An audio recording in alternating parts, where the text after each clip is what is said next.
તો મિત્રો એસએમસી ની અલગ અલગ ભરતીમાં ફોર્મ ભરવા માટે તમારે કુલ આટલા સ્ટેપ અનુસરવાના છે. આ દરેક સ્ટેપની ચર્ચા આપણે આ વિડીયોમાં કરીશું. સૌથી પહેલા ગૂગલમાં સર્ચ કરો એસએમસી રિક્રુટમેન્ટ. ત્યારબાદ પહેલી જે લિંક આવે કરંટ રિક્રુટમેન્ટ સુરત તેના પર ક્લિક કરો.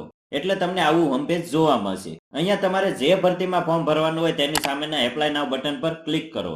ત્યારબાદ તમારે યુઝર રજિસ્ટ્રેશન પર ક્લિક કરીને પહેલા રજિસ્ટ્રેશન કરવું પડશે. જો તમે અગાઉ રજિસ્ટ્રેશન કરેલું હોય તો તમે ડાયરેક્ટ લોગિન બટન પર ક્લિક કરીને લોગિન કરી શકો છો.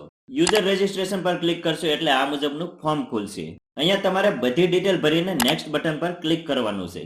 એટલે તમને એક ઓટીપી આવશે, એ તમારે અહીંયા એન્ટર કરીને વેરીફાઈ કરી દેવાનો છે. ત્યારબાદ અહીંયા તમારું નામ અને તમારી અટક લખીને ગમે તે પાસવર્ડ બનાવી દેવાનો છે અને સબમિટ બટન પર ક્લિક કરી દેવાનું છે. એટલે તમારું રજિસ્ટ્રેશન સક્સેસફુલી થઈ જાય છે. પછી તમારે લોગિન બટન પર ક્લિક કરવાનું છે. અહીંયા તમારી લોગિન ડિટેલ ભરીને લોગિન કરી લો. લોગિન કરશો એટલે તરત તમને તમારી પ્રોફાઇલ ડિટેલ ભરવાનું કહેશે.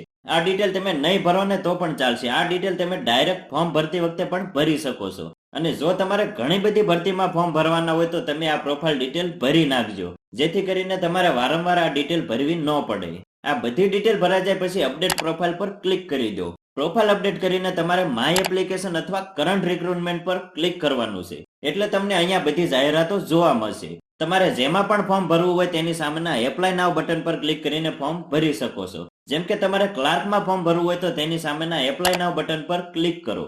એટલે આ રીતનું એક ફોર્મ ખુલશે, જેમાં તમારે તમારી બધી પર્સનલ ડિટેલ ભરી દેવાની છે. જેટલામાં સ્ટાર કરેલો છે એ બધી ડિટેલ ફરજિયાત છે અને જેટલામાં સ્ટાર નથી કરેલો એ ભરવી ન ભરવી તમારા ઉપર છે. ન ભરો તો પણ ચાલશે.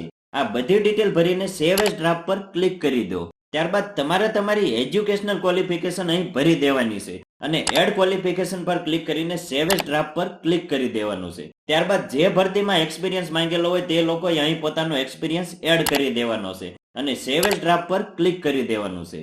ત્યારબાદ તમારી પાસે જેટલા પણ ડોક્યુમેન્ટ હોય અને તમારી ભરતી માટે જેટલા ડોક્યુમેન્ટ માંગેલા હોય તેવા લાગુ પડતા બધા ડોક્યુમેન્ટ સામે તમારે અહીં ટીક કરી દેવાનું છે. અને આ ટીક કરેલા બધા ડોક્યુમેન્ટ વેરિફિકેશન વખતે તમારી પાસે હાજર હોવા જોઈએ.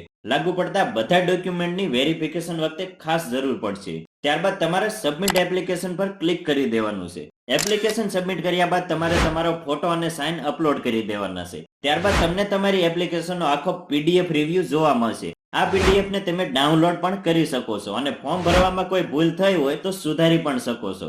ત્યારબાદ તમારે તમારી એપ્લિકેશન કન્ફર્મ કરી દેવાની છે અને ઓનલાઈન ફી ભરીને તમારું એપ્લિકેશન ફોર્મ અને ફીની રિસિપ્ટ ડાઉનલોડ કરી લેવાની છે. તો મિત્રો આ હતી એસએમસી માં ફોર્મ ભરવા માટેની સંપૂર્ણ પ્રોસેસ.